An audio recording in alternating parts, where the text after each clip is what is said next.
Boa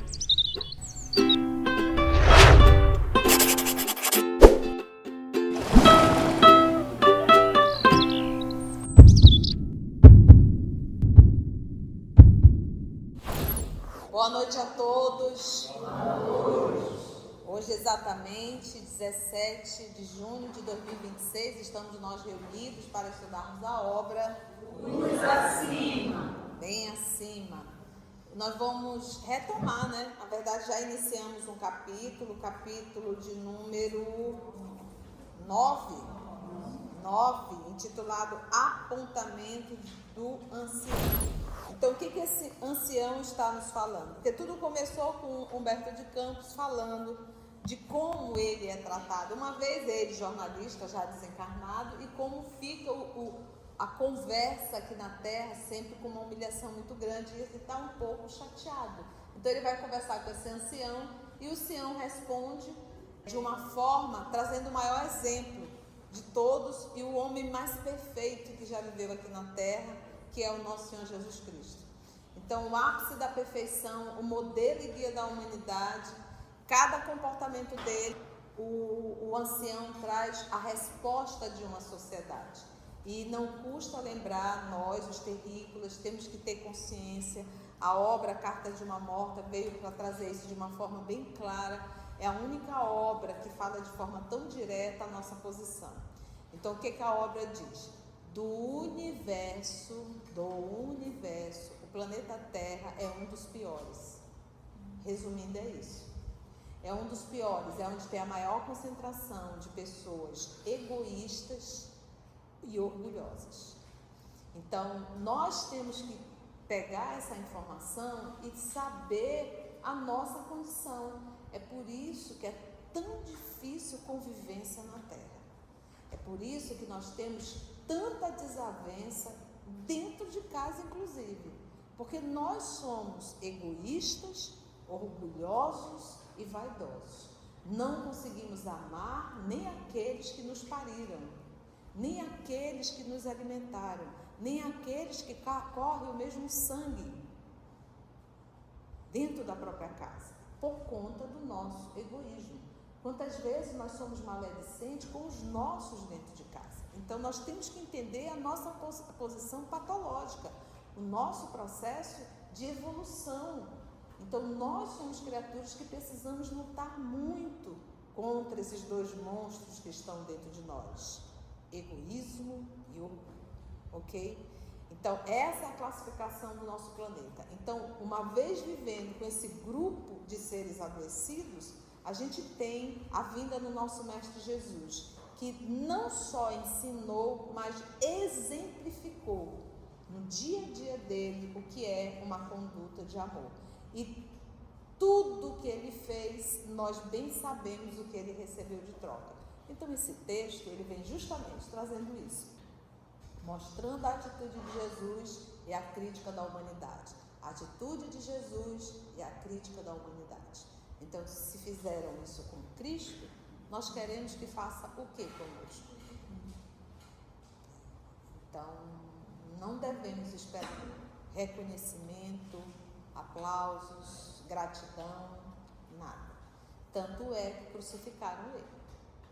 E é bom sempre lembrar que quando Pilatos deu que não foi nem Pilatos, a ideia foi do senador Públio Lentulus, que estava lá. O senador Públio Lentulus poderia interferir, ter mudado tudo? Poderia. Ele poderia ter feito isso. Por que ele não fez? Por respeito a Pilatos, de certa forma, aquela parte política, né? Mas ele deu a dica de: se fosse eu colocaria todo mundo aqui para correr a patada de cavalo. Pilatos falou: se fosse eu, que fosse governador, eu faria isso. Ele deu a ideia. E aí foi quando ele deu a ideia: olha, na Páscoa tem que soltar um prisioneiro. Tem nenhum prisioneiro aí que esse povo odeia? Tem quem? Barrabás. Então pronto, fechou. Coloca Barrabás, coloca Jesus, e eles vão escolher, obviamente, que solte quem? Jesus, porque eles odeiam Barrabás. Era um ladrão que fazia um estrago. Eles não esperavam. E o que o povo escolheu? Que libertassem Barrabás. E aí por isso que ele fez aquilo, não tem mais o que fazer, gente, vou lavar minha mão. Quando eles mandaram Jesus para Herodes, Herodes é o rei, aquele rei simbólico, representante dali de Jerusalém. Mas quem administrava a parte financeira política eram os romanos. Então quando eles mandaram, é porque, poxa, ele é judeu também, de repente ele vai conseguir resolver isso. Aí o que o Herodes fez? Tirou um sarro e deu uma resposta ridicularizando Jesus. Colocou um manto, uma coroa de espinhos e um cetro de cana. Mas olha, está aí, ó. Como é que a gente trata o rei dos judeus? Entende? Então, por que a gente traz isso? Para colocar a gente para baixo? Não. Para nós entendermos o quanto nós temos que estar vigilantes nas nossas atitudes diárias. Constantemente. Então, não é o que eu quero, é o que eu devo. É o que Jesus quer, não é o que eu quero. Sempre que eu vou a um velório, hoje eu estive no velório do sogro do nosso querido Tarcísio, e a gente fica olhando aquela pessoa ali dentro de um caixão. E a gente fica olhando.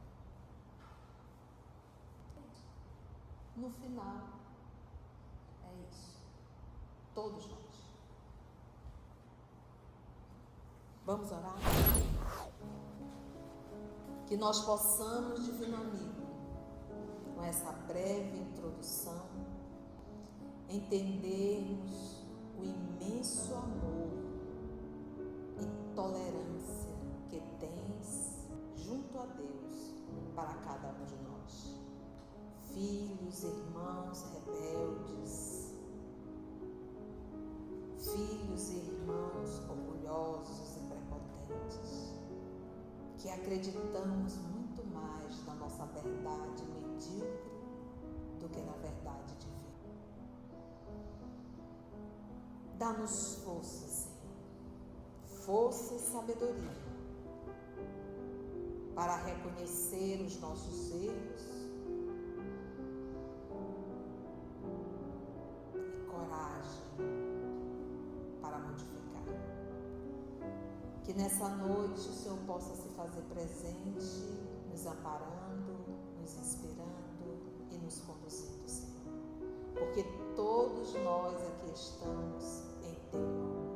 Que a Tua paz nos envolva e que os amigos espirituais, os Teus mensageiros, possam nos conduzir. Que assim seja. Então vamos lá. Então mais uma vez o ancião traz um texto da ação de Jesus e coloca a resposta desses irmãos que estavam lá. Continua.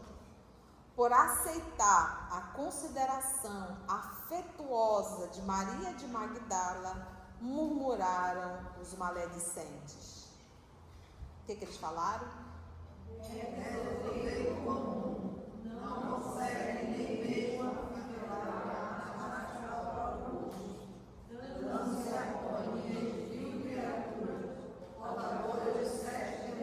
Então vamos lá. Maria era da aldeia de Magdala, mas ela vivia na Galileia em uma vila de príncipes. Então Maria de Magdala, que vivia agora numa aldeia de príncipes, está muito bem a história dela contada na obra Boa Nova. Ela era realmente uma meretriz, mas nós não podemos confundir Maria de Magdala com a mulher adúltera. A mulher adúltera, ela não tem nome. O Evangelho fala a mulher que foi denunciada como adúltera. Ela não foi pega em adultério, ela foi denunciada como uma adúltera. E que a adúltera também poderia ser uma prostituta. Então, esta é a mulher adúltera. Esta não, esta é a Maria de Magdala, que era uma meretriz, mas uma meretriz dos príncipes, uma meretriz do império, dos grandes, dos ricos, dos poderosos. Ela era uma mulher tão rica, ela era uma mulher tão linda, que ela escolhia os seus clientes. Quem que ia tocar nela? E ela vivia numa vila. Só que ela sofria de dores, enxaquecas muito fortes e de um vazio existencial muito grande. E as suas servas começaram a falar de Jesus. E ela decidiu ir ouvir as lições de Jesus. E ela tomou uma outra coragem. Ela descobriu aonde Jesus estava, sabia que ele ficava na casa de Pedro. E ela se predispôs a ir, naquele final da tarde, depois da fala dele, ir até a casa de Pedro. Então a primeira coisa, o próprio Pedro achou um absurdo Jesus de receber aquela mulher para conversar. Como que ele, sendo mestre, vai falar com uma meretriz? Então, espírito nobre não é preconceituoso. Porque o espírito nobre, ele não vê a ação, ele vê o ser humano. Ele não vê a conduta, ele vê a pessoa. Existe uma pessoa por detrás daquilo. E Jesus sabia que ela estava cansada. Ela conhecia todos os prazeres da beleza física, o prazer sensual, o prazer do sexo, o prazer da alimentação, o prazer do poder, o prazer do dinheiro. Ela conhecia todos os prazeres. E ela estava cansada de todos.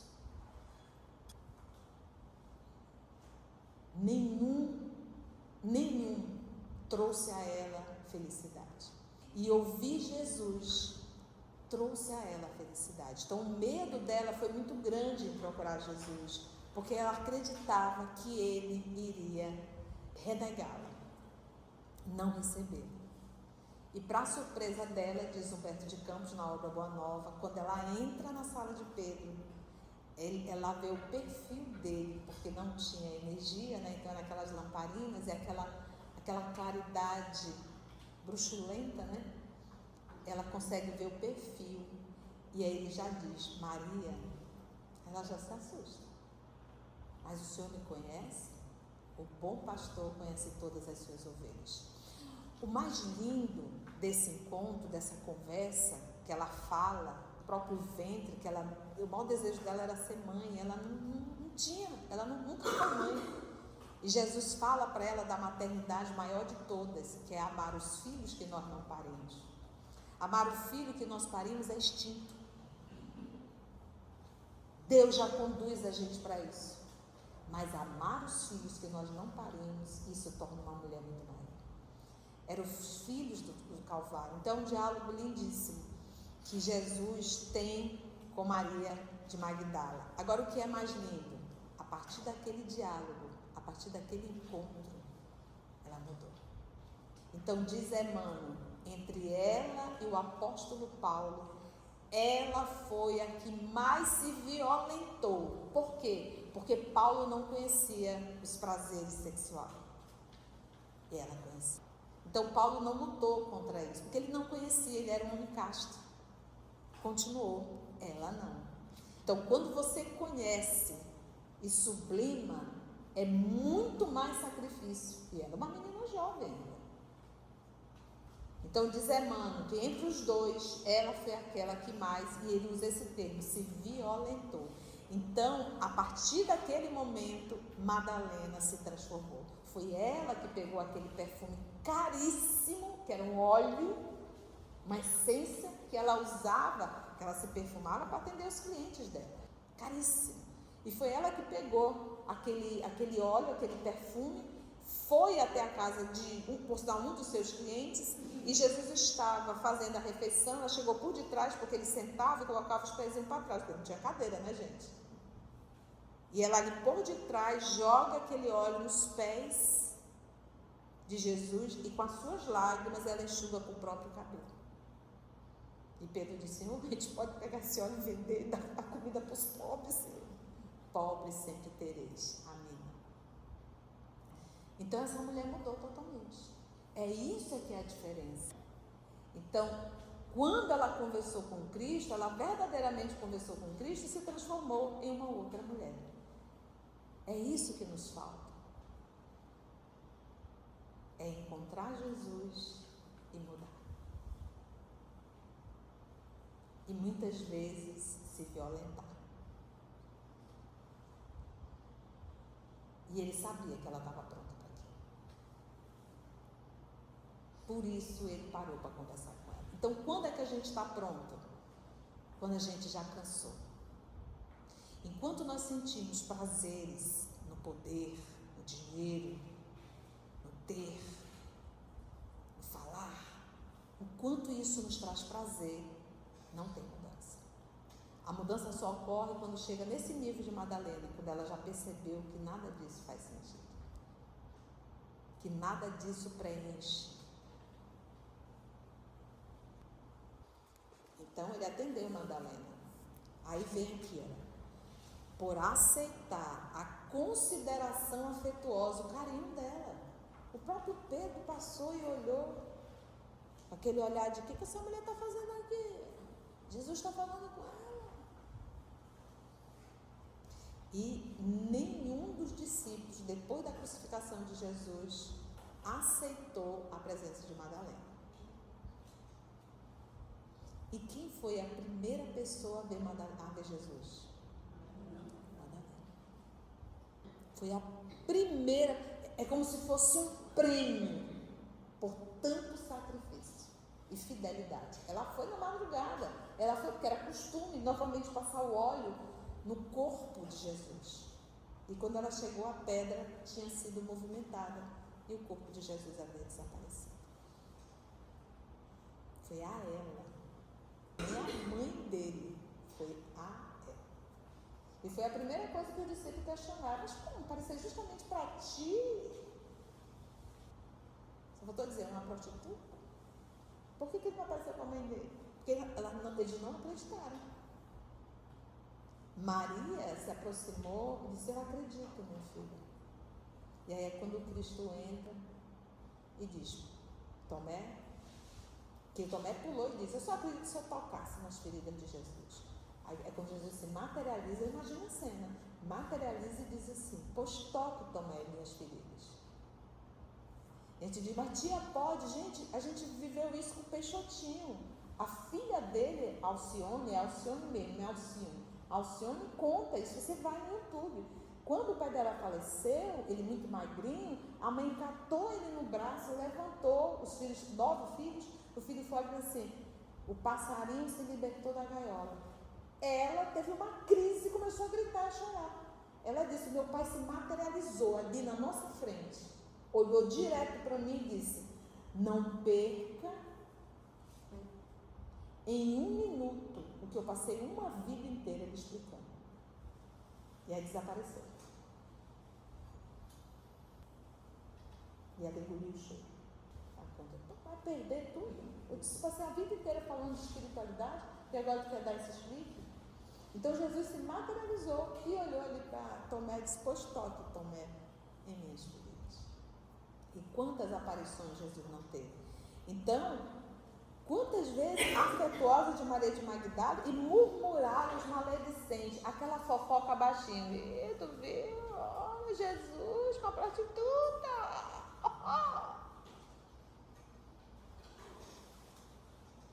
É desordeiro comum, não consegue nem mesmo afivelar a máscara ao próprio rosto. Você cara de pau, só que eu estou dizendo assim: dando-se a companhia de vil criatura, portadora de 7 demônios. O que quer dizer? De obsessão mesmo.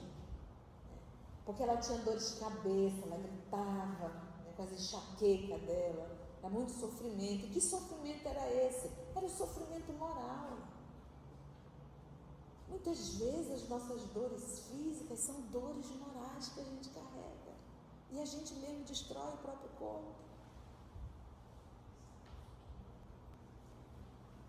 E aí continua: ao valer-se da contribuição de nobres senhoras, qual Joana de Cusa, no desdobramento do apostolado, soavam exclamações como esta. Vamos ler. Vou já falar de Joana de Cusa. O que o povo falava quando Joana de Cusa ajudava financeiramente ao trabalho do Senhor?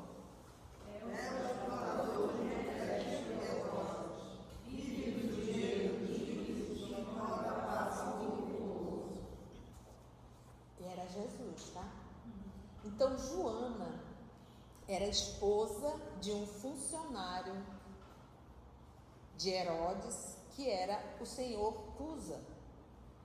Então ela era uma mulher da alta sociedade. E não só ela, mas como Lívia e outras mulheres da alta sociedade, porque o que acontece? As servas iam, a gente vai ver isso na obra 2000 anos, e quando elas voltavam, a gente sabe que as senhoras tinham um contato muito afetuoso ali com algumas servas, principalmente aquelas que estavam bem próximas, que eram as damas de companhia. Então elas começavam a falar de Jesus. Ouvir Jesus é apaixonante. Então o que não quer falar de Jesus? Quando a gente está apaixonado, a gente fala, né? Então elas tinham curiosidade, e Joana foi uma dessas, como a própria Lívia, através da sua serva. Quem lembra o nome da serva? A serva Ana. Então a Joana passou a ajudar, e ajudava o quê? Jesus pegava esse dinheiro e direcionava para onde? Para os necessitados, que sempre tivemos, como ele disse, pobres sempre tereis. Num planeta de prova e expiação, onde o egoísmo impera, vamos ter sempre muito pobre, muita miséria. Não é verdade? Então, a Joana de Cusa, como outras, faziam isso. E o que ele dizia? Ele é um explorador de mulher. Está sendo sustentado por esse dinheiro.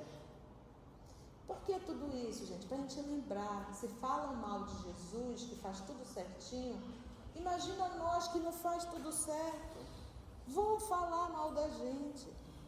É por isso que nossa irmã Madre Teresa dizia, não é entre você e o outro, é entre você e Deus. Se eu for esperar o combustível do outro para eu movimentar minha locomotiva, ela vai viver parada. O meu combustível tem que ser no Senhor, tem que ser no Pai, tem que ser no Criador. Entendeu?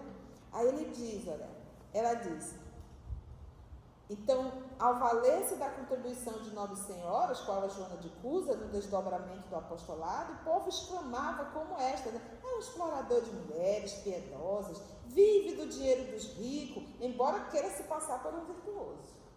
Continua ainda.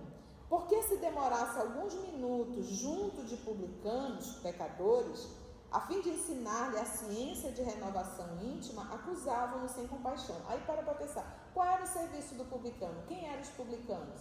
Eram os cobradores de impostos. E os impostos para quem? Para Roma. Então pensa, Palestina eram de judeus que estavam ali. Mas quem é que estava? O Império Romano tomando conta de tudo. Por quê? Lembra que nessa época aqui, nós estávamos submetidos aos invasores, que eram aquelas criaturas que adentravam e que destruíam as aldeias. A gente vê isso em filme. E eles destruíam, matavam, agrediam as mulheres, matavam crianças, saiam roubando tudo na aldeia. Então, naquela época, e durante muito tempo e ainda hoje, quem tem o maior nível de soldados e de força, esse tem o império. Por que Alexandre ficou tão grande? Porque ele era um homem que sabia de estratégia, então ele sabia, então era um homem de guerra. E nessa época aqui o Império Romano estava para isso. Então, aonde estavam as águias dominadoras, e a gente vê os Estados Unidos com a águia novamente, né? Olha aí o processo. Aonde estavam as águias dominadoras, ali tinha segurança. Ali ninguém iria invadir para agredir nenhuma aldeia. Então eles mantinham os soldados deles ali, mantendo a ordem daquele ambiente, mas tinha que pagar o serviço. Tinha que se pagar os impostos a Roma. Então, o que Roma fazia? Em cada lugar tinha um representante romano. Então, além dos soldados, tinha um representante político. Ali nós tínhamos quem? O próprio Pilatos. Vimos a presença do senador Publio Lentulus e de outros senadores. Então, existia um grupo de políticos de Roma fazendo toda a parte administrativa. Eles não entravam na parte religiosa. Tanto é que eles deixaram o rei Herodes lá como um enfeite. Mas quem ditava as regras era o Império Romano. Tanto é que a prisão de Estevão, o Império Romano não assumiu isso. Isso é coisa desse povo, eles são meio fanáticos, deixa que eles resolvam isso. Na de Jesus houve uma interferência, um pouco mais, né? E entre aspas, né? Uma interferência assim, en passant. E eles acabaram deixando. Então é essa a condição. Então, muitas vezes, irmão judeu, que aí a raiva deles, se tornava um publicano, ou seja, um cobrador de impostos, e dizia assim, poxa, o cara está cobrando imposto de um irmão meu de raça, para mandar dinheiro para o Império Romano. Então, como é que os judeus viam o publicano? Como um traidor, um homem de má vida. Então, eles odiavam os publicanos, todos os judeus, entendeu? Então, como é que Jesus, sendo um judeu, estava ali na casa de um publicano? Zaqueu era um publicano. E não foi Zaqueu que convidou, porque Zaqueu sabe que o povo tinha raiva dele, porque ele era um publicano, os publicanos sabiam disso. O próprio Mateus, que é o Levi, era um publicano, ele era um cobrador de impostos. E Jesus chamou, e primo de Jesus, está lá na obra Boa Nova. Jesus convidou ele, vamos, você vai ser um discípulo. Autista? A relação que o The Chosen fez. É? The Chosen? Aí a leitura poética, né? A gente tem que entender que quando eles fazem aquela licença poética, né? Então ele idealiza, mas ele era muito racional e mais inteligente. Ele muito inteligente, por quê? Porque para ser um cobrador de impostos, você tinha que saber ler e escrever, que não era comum na época. Isso era a cultura da época. Então, saber... No filme, ele é um autista, mas ele é muito bom em números. E eu entendi que eles fizeram essa interpretação para tirar a maldade. Ele era um publicano, mas não era por maldade. Ele sentia só como se estivesse cumprindo uma obrigação. É uma forma polida de tentar justificar um preconceito. Né? Então, mas o preconceito, eu estou falando do preconceito não como autista, o preconceito contra os publicanos, entendeu? Contra os publicanos, que era realmente, porque para eles era uma forma de traição. O que nós temos que entender é que isso é licença poética, é igual, quer ver uma coisa? A criatura vai palestrar sobre o livro Boa Nova, sobre o livro Nosso Lar, e ele para assistir o filme, com preguiça. E vem palestrar para comentar o filme. Perdeu todo o livro, o filme está aquém do livro, mas muito aquém. Então, às vezes, é legal The Chosen, porque traz Jesus, apresenta, mas às vezes a pessoa diz, não, mas no The Chosen está isso e isso. Então o Novo Testamento está errado e The Chosen está certo. Então a gente tem que entender que tem licença poética, não tem nada absolutamente que confirme isso. Mas o que se deixa no livro Boa Nova é que ele era primo de Jesus, porque a mãe dele era prima da mãe de Jesus. Então, um primo ali de segundo grau. E foram eles que, junto com Maria, foram atrás de Jesus e disseram, a tua mãe e os teus irmãos estão aí te procurando. Por quê? Porque primos... Dentro da cultura judaica é chamado de Arri, ou seja, irmãos. Então, o Mateus, inclusive, era rico. E é tão interessante que Jesus não ficava na casa de Mateus, ficava na casa de Pedro. Por quê? Porque Jesus queria ficar próximo dos necessitados. E a casa de Levi, que é Mateus, afastaria. E lá na casa de Pedro, não. Ali na beira do lago de Tiberíades, ele como pescador, todo mundo tinha acesso. Era muito melhor, muito legal. Então, estamos acompanhando isso. Então, por que a gente tem que entender a parte política? Para a gente entender aonde Jesus estava inserido nisso tudo. Então, o cobrador de impostos, que é o publicano, ele era visto pelos judeus como uma pessoa de má vida. Por quê? Porque era judeu e estava ali trabalhando para os romanos por conta de dinheiro. E quando o judeu ia pagar o imposto, como nós hoje, a gente paga o imposto, eu estou pagando, né? É assim que a gente paga os impostos, né? Sorrindo, kkk, quando vê o leão, então, né? A gente até poderia pagar feliz se fosse revestido realmente no que se deve, né? Mas quase sempre a gente paga para estar sustentando viagens caríssimas, não é verdade? Moradias caríssimas, carros caríssimos, relógios caríssimos, comidas caríssimas e festas espetaculares para... Então, isso realmente não mudou nada. Na época o era e hoje continua sendo. Por quê? Porque esse é um planetinha de egoístas, orgulhosos, vaidosos e um pouquinho mais. Né? Então, não tem jeito. Vai ser assim ainda. Só se a gente começar a ir embora e começar a chegar uma turma bem melhor do que está aqui. Tá bom? Então, aí, o que se faz uma vez que ele convive, né, com esses irmãos, os publicanos? O que dizem para ele de Jesus? Falavam o que de Jesus? É um gozador da vida com os outros. Está lá para beber, comer, gozar ali daquelas frutas, ficar com os ricos. Porque não foi o Zaqueu que chamou Jesus, foi Jesus que chamou Zaqueu. Desce, hoje eu estarei na tua casa. E Zaqueu ficou tudo, meu Deus, será que eu não vi direito, né? Por quê? Porque na última coisa um mestre iria jantar na casa de um homem considerado um homem de má vida, porque era um fiscal da Receita.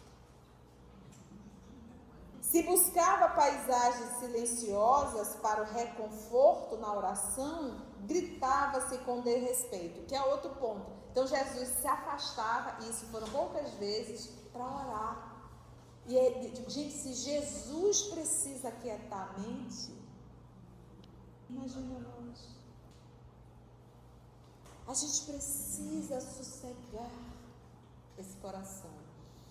Hoje, o Brasil é o país em primeiro lugar de doenças mentais.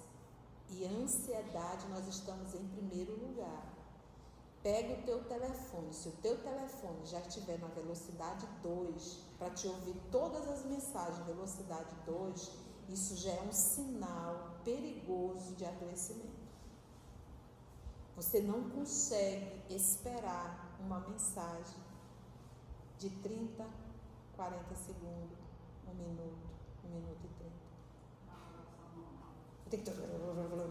E o teu cérebro tem que acelerar para acompanhar e interpretar aquilo ali. Então, além de egoísta, orgulhoso, presunçoso, está todo mundo doido. Mas é porque o egoísmo, o orgulho, ele nos leva a esse adoecimento.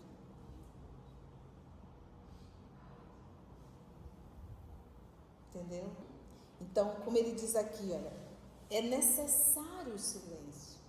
Então desliga esse telefone e te desliga desse telefone pelo menos um dia.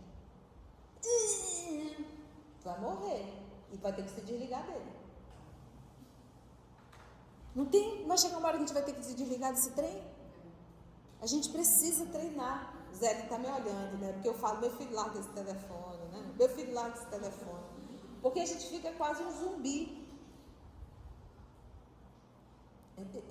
Às vezes, quando eu consigo tempo, eu vou fazer a minha corrida, meu exercício, e tem pessoas que correm.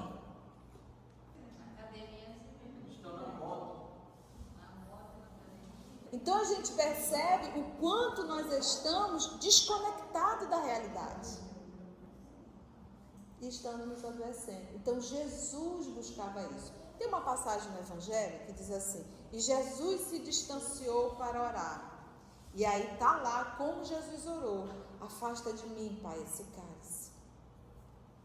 Mas se ele se afastou sozinho, como é que a gente sabe o que ele falou com Deus?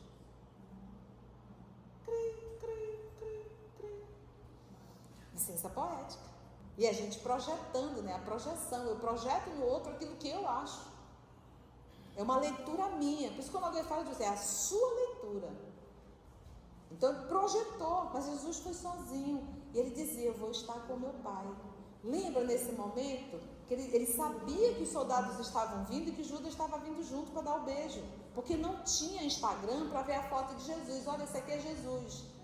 Todo mundo é Jesus, Jesus, mas não sabia. E escuro. Então o acerto era: Judas, aquele que eu beijar, esse tu prende que esse é Jesus. Então Jesus avisa a Tiago, a João e a Pedro: orem, os momentos serão difíceis. E Jesus se afasta, ora. Quando Jesus volta, eles estão dormindo.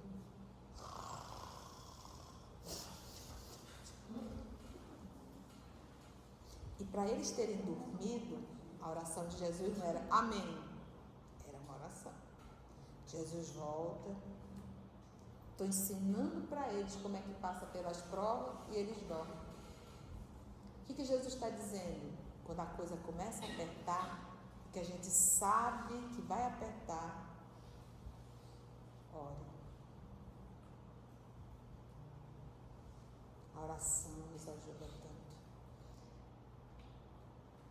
Nem por um momento pudeste orar comigo. Nem por um minuto.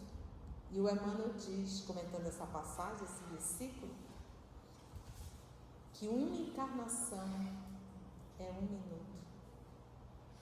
E Jesus ainda diz, nem por um minuto, Conceição, pudestes velar comigo. Nem por uma encarnação.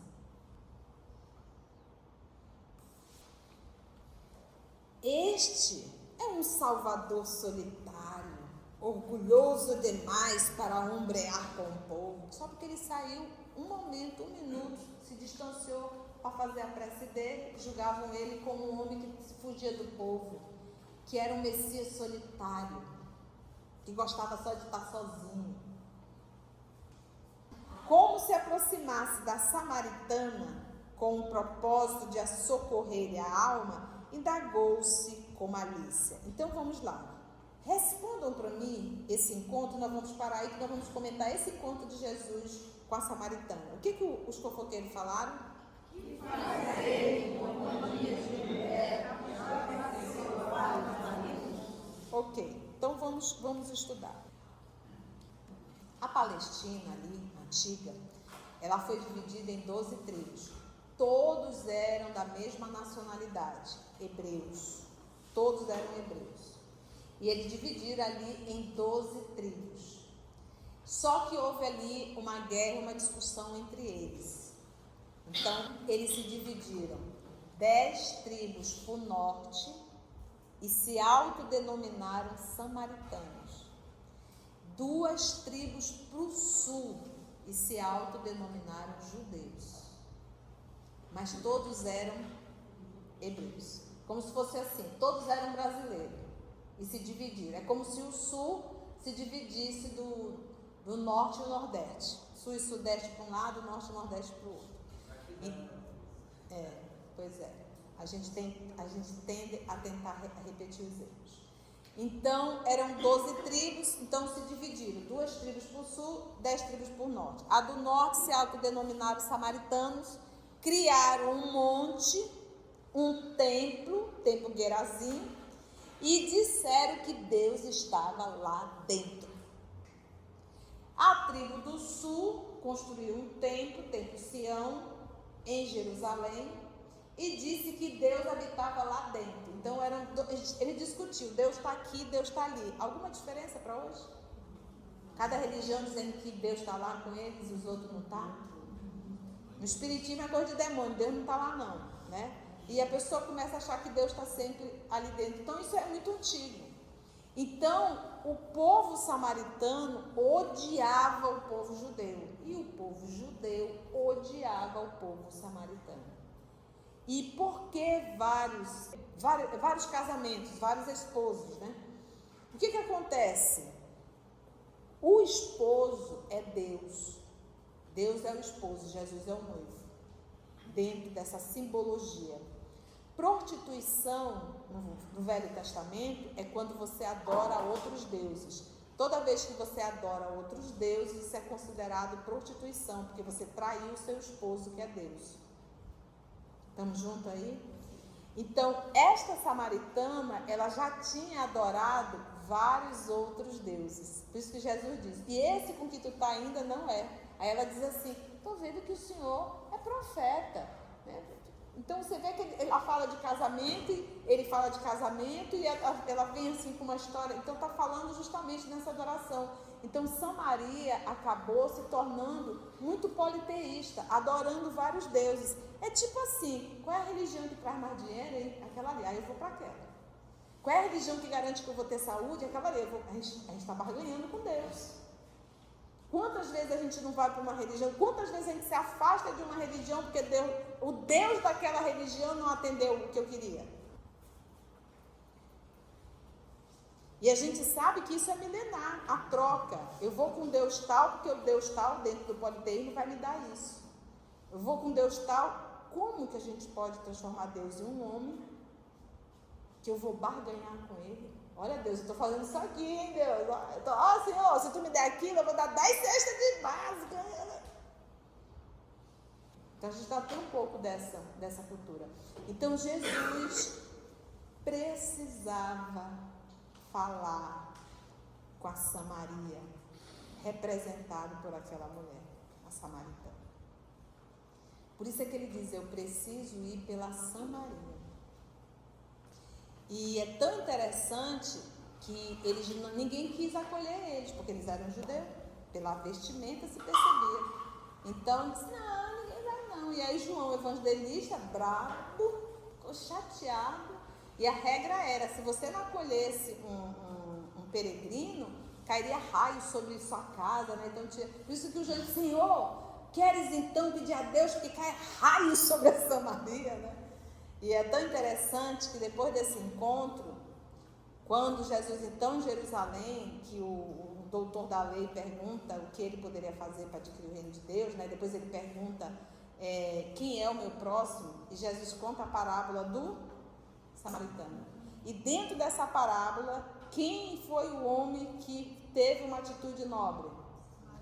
O samaritano. E ele está contando essa parábola para um judeu. E o João Evangelista está lá só ouvindo. Putz, pegou pesado. Ele queria matar todo mundo. Ele agora está colocando samaritano.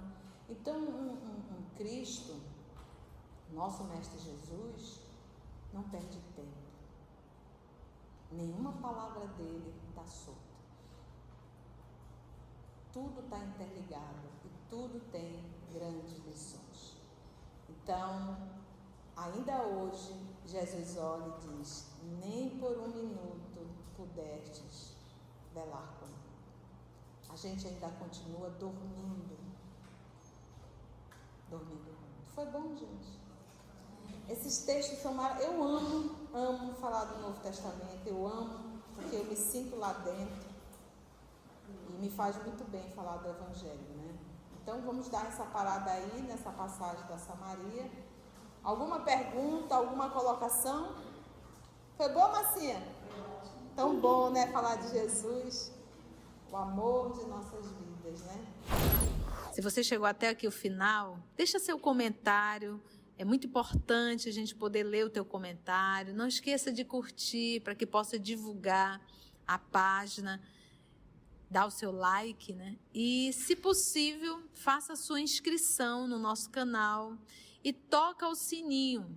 Porque quando você toca o sininho, o YouTube avisa para você quando o EOS publicar um novo estudo. Então, receba um grande abraço da família EOS Manaus. Então, assim agradecemos ao nosso Mestre Jesus por essa oportunidade, esse passeio psíquico em torno das suas lições. E a nós, espíritos teimosos, dá-nos força para vencer o homem velho que está dentro de nós. Que assim seja. EOS Manaus. Estudando para servir ao Cristo. Visite nosso site em www.eosmanaus.org. No YouTube, procure o canal EOS Manaus. Participe do nosso grupo no Facebook. No Instagram somos @EOS Manaus. Escute e estude na Rádio Manaus de Estudos Espíritas. Estamos, também, em diversas plataformas de áudio. Procure EOS Manaus, no seu aplicativo preferido. EOS Manaus. Estudando para servir ao Cristo.